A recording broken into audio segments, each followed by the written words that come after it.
ओम नमो भगवते वासुदेवाय। जय श्री कृष्ण, नमो नमः। जय श्री नारायण। आज कृष्ण दर्शन शास्त्र का चैप्टर 16 लेकर उपस्थित हुए हैं। राधे कृष्ण का प्रेम चैप्टर 16 में भी हम वही वर्णन कर रहे हैं, राधे कृष्ण के प्रेम के बारे में।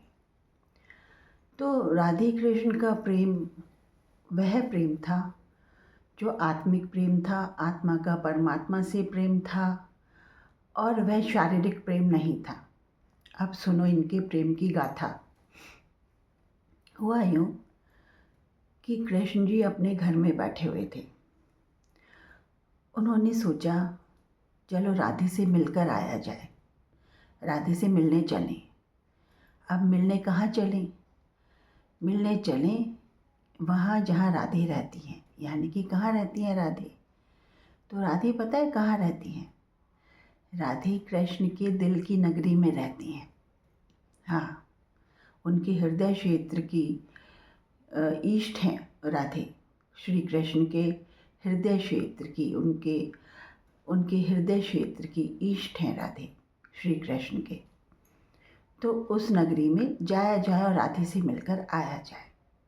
तो कृष्ण जब भी अपने योग निद्रा में होते थे, राधे से मिलने अपने हृदय की नगरी में पहुंच जाते थे। तो ये क्या आसान बात है? आसान बात तो है। आप भी पहुंच सकते हैं ऐसे। आप हर वक्त अपने इष्ट की नगरी में अपने इष्ट से मिलने पहुंच सकते हैं ना। अगर आप जानें कि आपके इष्ट आपके हृदय की नगरी में रहते हैं, मन के आवरण के भीतर हृदय की नगरी है, उसके अंदर रहते हैं, और मन को आप भेद जाते हैं, तो आप अपने इष्ट से मिल पाते हैं ना।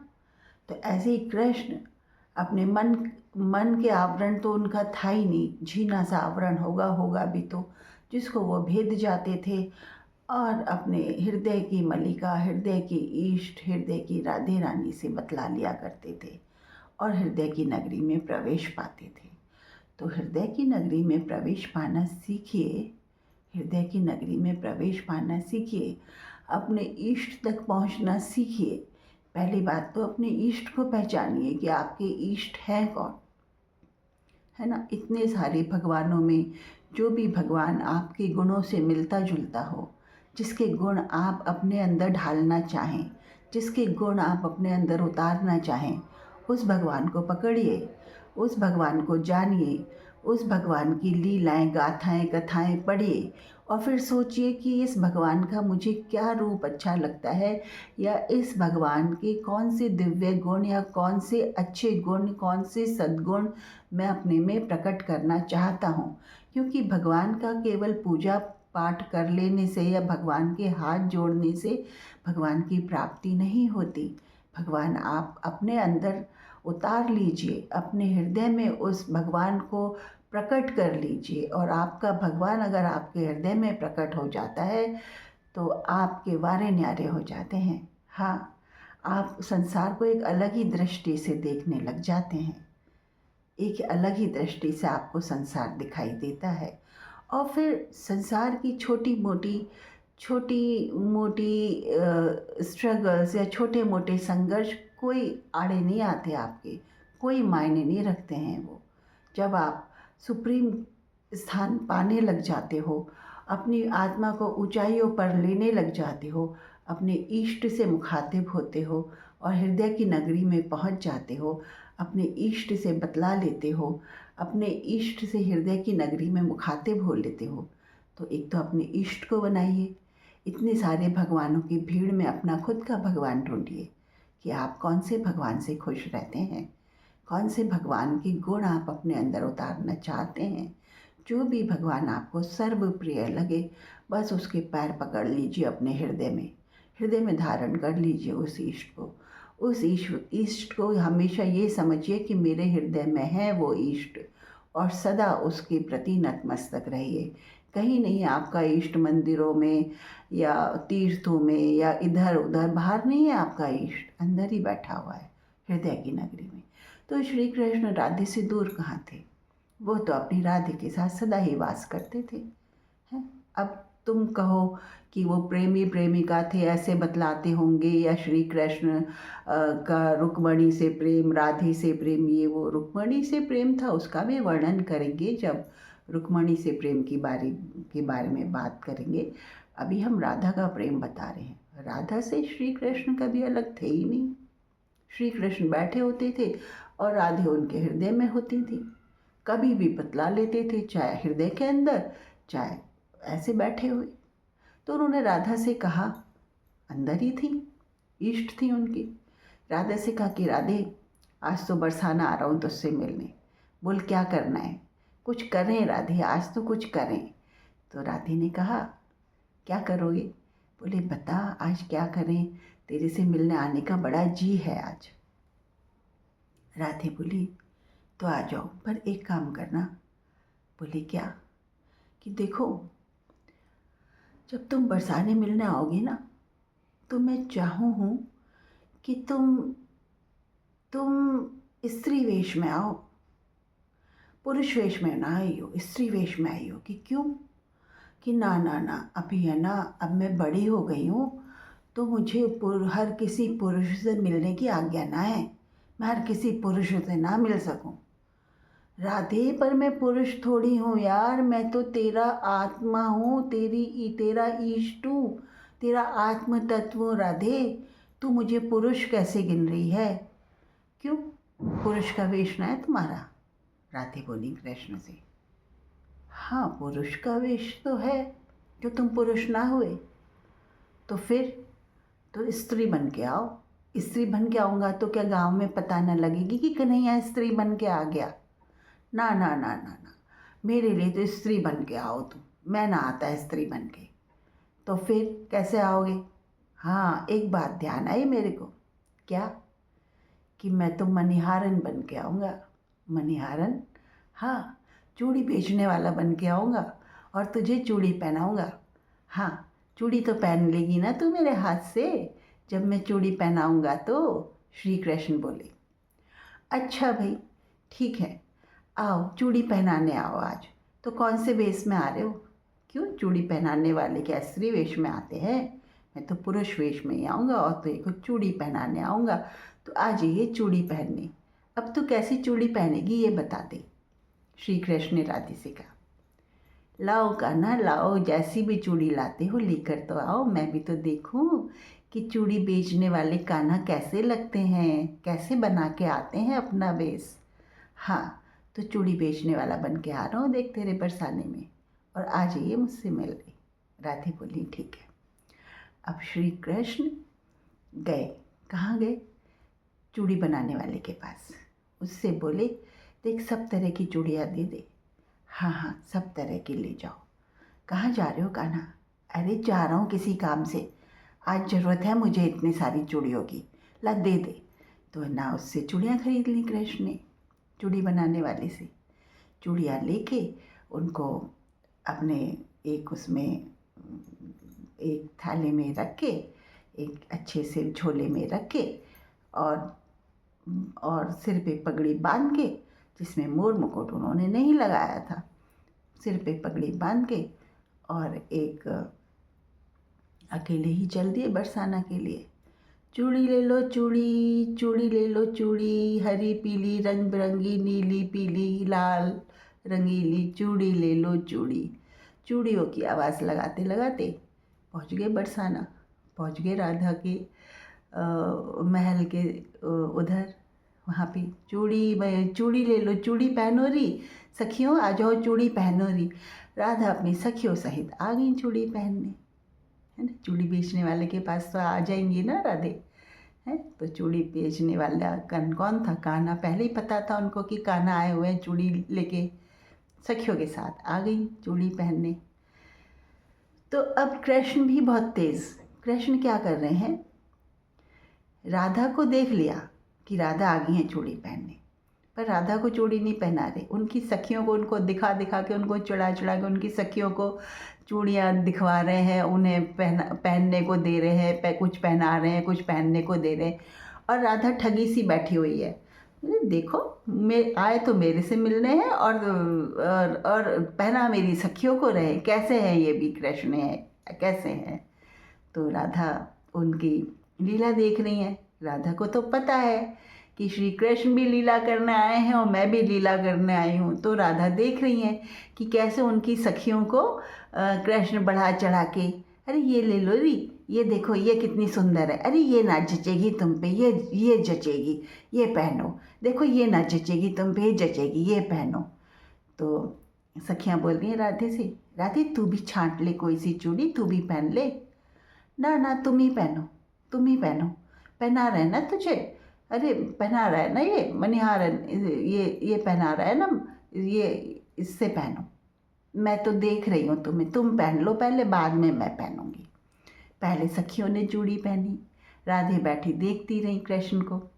कृष्ण भी कभी राधे को देख के मुस्कुरा दें और उनको सखियों के साथ वो हंसी करके और उनको चूड़ी पहना के, कृष्ण ने उनको चूड़ी पहना दी।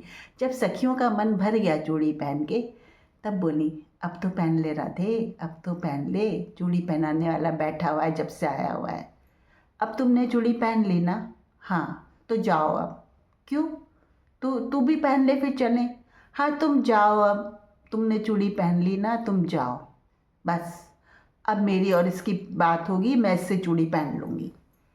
ठीक है, सखियों को चूड़ियाँ मिल गई थी, चूड़ी पहन के चली गई। अब राधे और कृष्ण बैठे।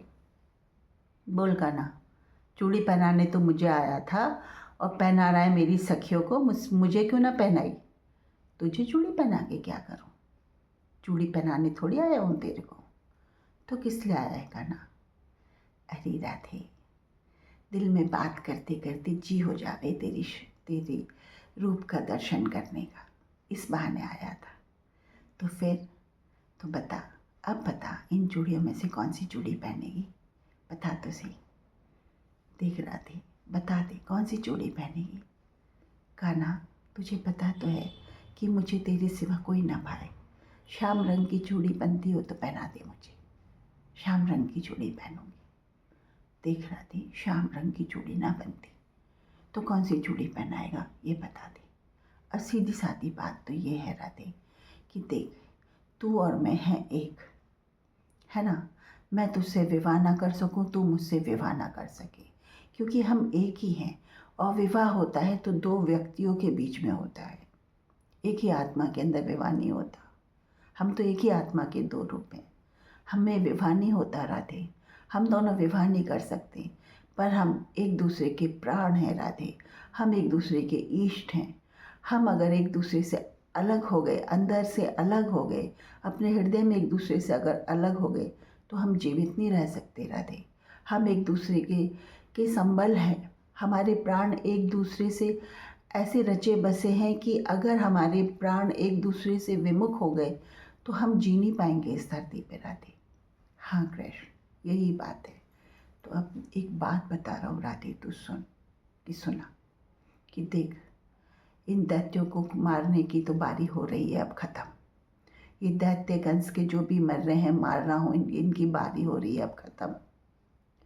अब मेरा मकसद ये है कि मैं कंस के वध के लिए तैयार हूँ और कंस के वध के लिए मुझे जाना है। ठीक है, 2-4 लीला है जो गोकुल में बाकी हैं, जो हो जाएंगी, और फिर कंस के वध के लिए मथुरा जाऊंगा। और मथुरा जब जाऊंगा ना राधे, तो वापस लौट कर आने वाला नहीं हूँ, ये बता रहा हूँ तेरे को। और फिर इस गोकुल की सारी जिम्मेदारी लेनी है तेरे को राधे। तेरे हृदय में हूँ, तेरा इष्ट हूँ, तू मेरे हृदय में है, तू मेरी इष्ट है। हम दोनों दूर रह के भी हृदय के इष्ट से, हृदय की नगरी में आकर एक दूसरे से बतला लेंगे राधे, बतला लेंगे। लेकिन जो गोकुल में लोग बागों ने, गोकुल वासियों ने, बरसाना वासियों ने, या जिन भी सखा सखियों ने, और जिन भी हमारे यशोदा मैया, नंद बाबा, जिन्होंने भी हमसे नेहा लगा रखा है, हमसे स्नेह बांध रखा है, हमसे प्रीत बढ़ा रखी है, हमसे प्रीत कर रही है, उनके कलेजे को ठंडक राधे तुम ही दोगी यहाँ रह के, ये जान लो। क्योंकि मैं जाऊँगा, मुझे जाना पड़ेगा राधे, मुझे मेरा कर्म भूमि कर्म क्षेत्र बुला रही है, मुझे जाना पड़ेगा राधे। और ये सारी चीज़ें तुम पीछे से गोकुल में, बरसाने में, वृष क्षेत्र में तुम संभालोगी राधे। तुम ही कान्हा बनोगी और तुम ही राधा बनोगी राधे। दोनों की लीला तुम्हें करनी है यहाँ पे रह के राधे। तुम्हारा अवतरण इसलिए हुआ है कि इनके प्राणों को संभाल पाओ, इनके प्राणों की रक्षा करो पाओ। तुम्हारे मेरे प्राण तो एक दूसरे के संबल से हृदय की नगरी में संभले हुए हैं राधे। पर क्योंकि ये लोग शारीरिक प्रेम में हैं, शारीरिक प्रेम में हैं, तो इनके लिए कान्हा भी तुम बनोगी, राधा भी तुम बनोगी। कृष्ण की कमी इन्हें कभी कभी नहीं होने दोगी, ये बताओ राधे। इसलिए आया हूँ तुमसे मिलने, इसलिए आया हूँ राधे। अब बता कौन सी चूड़ी पहनेगी। कृष्णी, चूड़ी तो कोई सी भी पहना दे, मुझे मालूम था कोई बात होगी इसलिए ही तू आया होगा। तो ऐसे ही थोड़ी आवे है, तो लीला का बहाना लेवे है, लेकिन आए हैं किसी काम से, मैं सब जानू। तो बता राधे कौन सी चूड़ी पहनेगी। तेरा जो हृदय करे पहना देगा ना। चूड़ी पहनाने की तो लीला है, ये तो हम सब जानते हैं। असली लीला तो यही है कि गोकुलवासियों के हृदय की रक्षा करनी है, गोकुलवासियों के प्राण पखेरु होने से बचाने हैं। तू उनका प्राण है कृष्णा, तू यहाँ पे नहीं रहेगा तो मुझे वो सारी चीज़ें संभालनी है, मुझे वो सारी चीज़ें करनी है।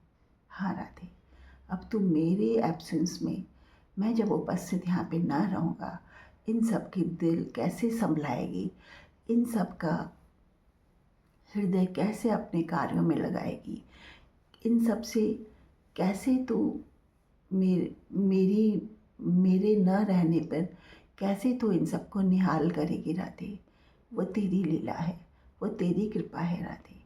अपनी कृपा बरसा राधे, बरसाने में बरसा, गोकुल में बरसा, वृंदावन में बरसा, वृष क्षेत्र में बरसा राधे, बरसा अपनी कृपा बरसा। तेरी कृपा के बिना जग अधूरा है राधे, जग अधूरा है। तेरी कृपा बरसेगी तभी इनके हृदय में संतुलन आएगा, तभी इनके हृदय में संतुष्टि आएगी, तभी इनके हृदय खुश होंगे और स्नेह से भीगे हुए होंगे। ये मेरे से दूर रहते हुए भी मेरा अनुभव अपने हृदय के भीतर करेंगे राधे। ऐसी कृपा बरसा राधे, ऐसी कृपा बरसा, इनके हृदय में व्याप्त हो जा राधे। क्योंकि जो तू मेरे हृदय में व्याप्त होती है, ऐसे ही इन लोगों के हृदय में व्याप्त हो जा राधे, इन लोगों के हृदय में व्याप्त हो जा। क्योंकि अब मुझे मेरे कर्म भूमि, मेरा कर्म क्षेत्र बुला रहा है, बुला रहा है राधे। बस एक दो लीला करनी है गोकुल में, एक दो लोगों का वो करना है। उसके बाद मैं मथुरा से कंस का बुलावा आएगा और मैं कंस के वहाँ जाऊँगा। और राधे तू ही बता, कंस को मारने के लिए क्या करना है, क्या नहीं करना है, वो समय आने पर तेरे से पूछूंगा। पर अब अपनी स्थिति तैयार कर ले, इन गोकुलवासियों को और ब्रज क्षेत्र के लोगों को अपना बनाने के लिए राधे, इनके हृदय में व्याप्त हो। और हाँ, मेरी कमी बिल्कुल खलने नहीं देनी है राधे, ये तो जान ले। जान लिया है प्रियतम, बिल्कुल जान लिया है। आप बस निश्चिंत होके जाना और ये परवाह ना करना कि राधे आपकी जाने के पश्चात रोएगी। राधे क्यों रोएगी, राधे के हृदय में बैठे हुए हो आप। पर लीला तो करूँगी प्रभु, लीला नहीं करूँगी तो सबको ये लगेगा कि देखो राधे तो रोई ही नहीं, राधे की आंखों से तो आंसू ही ना बरसे। तो लीला तो करूँगी प्रभु, आप जाओगे मैं रोऊंगी, पर मेरा हृदय रोएगा नहीं। क्योंकि मेरे हृदय में तो सदा आपका वास है, सदा मेरे निकट हो आप। हाँ, मेरे निकट होकर मेरे प्राण बन के जो मेरे प्राणों में संतुष्टि, तसल्ली, स्नेह, आनंद और जो कर्तव्य भाव से जो आप मेरा हृदय संतुष्ट कर देते हो, मेरे हृदय में इतनी अच्छाइयाँ भर देते हो, उसे मैं क्या जानती नहीं, उसे पाके क्या मैं संतुष्ट नहीं हूँ, निहाल नहीं हूँ। वही संतुष्टता, वही स्नेह, वही आनंद मैं इन लोगों के दिलों में बरसाऊंगी। आप ये मेरे पे छोड़ो, और आप अपनी कर्म क्षेत्र के लिए, कर्म भूमि के लिए जब आपको प्रस्थान करना है आप प्रस्थान करो कृष्ण, आप प्रस्थान करो। और हाँ, लीला तो होगी, लीला होगी, चाहे उसे वास्तविक मानो चाहे कैसी मानो, लेकिन लीला होगी आपसे बिछुड़ने की। राधे रोएगी, रोएगी, लेकिन इसलिए ही रोएगी क्योंकि आपका शरीर मेरे से दूर जा रहा है, लेकिन आपकी आत्मा, आपके प्राण तो सदा मेरे में बसते हैं कृष्ण, मेरे में बसते हैं, ये मैं जानती हूँ। और वही आपके प्राण जो मेरे में बसते हैं, मुझे इन सब गोकुलवासियों के हृदय में, मन में बसाने हैं। ये मेरी जिम्मेदारी है, आप मुझ पर छोड़ो। अच्छा ठीक है, तो चलें? कहाँ चलें? अभी तो आए हो, बैठो ना। अरे नहीं, बैठना नहीं है अब तू देख, बता क्या करना है। और देखो, कुछ नहीं करना, घर पे जाके आराम से रहो, निश्चिंत रहो, यहाँ की परवाह बिल्कुल मत करो। अपने कर्म क्षेत्र पे, अपनी कर्म भूमि के लिए आपको जो जाना है, जो आपको संसार को देना है, जो आपको संसार के लिए करना है, आप आराम से जाओ। मैं हूँ ना प्रिय, मैं हूँ। तो राधे ने कृष्ण से ये कहा। अब बात आती है कि राधे ने विवाह किया था या नहीं किया था। तो राधे ने विवाह किया था। राधे जब 18 बरस की थी जब उनका विवाह हुआ था, और विवाह उनका किसी ग्वाले के साथ ही हुआ था। उस ग्वाले का श्री कृष्ण से संबंध ये था कि वह ग्वाला श्री कृष्ण के उधर ही एक अच्छा सा संपन्न ग्वाला था, और उसका विवाह हुआ था राधे से। राधे ने विवाह के वक्त यही कहा था कि देखो, मैं तुमसे विवाह कर रही हूँ, सारे नियम कायदे कानून विवाह के और सारे निभाऊंगी, लेकिन मुझसे स्त्री पुरुष के जो आंतरिक संबंध होते हैं, उन संबंधों की आशा मत करना। विवाह में रहूँगी, विवाह के सारे दायित्व निभाऊंगी, हाँ, और मेरे से किसी संतान की उम्मीद भी मत करना, क्योंकि मैं आपको कोई संतान नहीं दे पाऊँगी, क्योंकि मैं श्री कृष्ण के प्रति वचनबद्ध हूँ। श्री कृष्ण के प्रति मैं वचनबद्ध हूँ कि मैं कोई भी शारीरिक अंतरंगता आपसे स्थापित नहीं करूँगी। ये उसने अपने पति को बता दिया था राधे ने, और इसी शर्त पे उस ग्वाले से विवाह किया था, और वो भी श्री कृष्ण का अनन्य भक्त और प्रेमी था, और उसने विवाह किया था राधे से। पर हाँ, राधे ने भी अपना धर्म निभाया, पति धर्म जो होता है निभाया, लेकिन शारीरिक अंतरंगता स्थापित नहीं करी। ये बात है। तो आइए प्रणाम करें दोनों राधे कृष्ण को। राधे कृष्ण जैसी विभूति कभी कभी ही जन्मती है इस संसार में, ऐसे लोग हर वक्त नहीं जन्मते। उनको प्रणाम करें, उनको आनंद से याद करें। जय श्री हरि, जय श्री कृष्ण। सदा खुश रहें आप।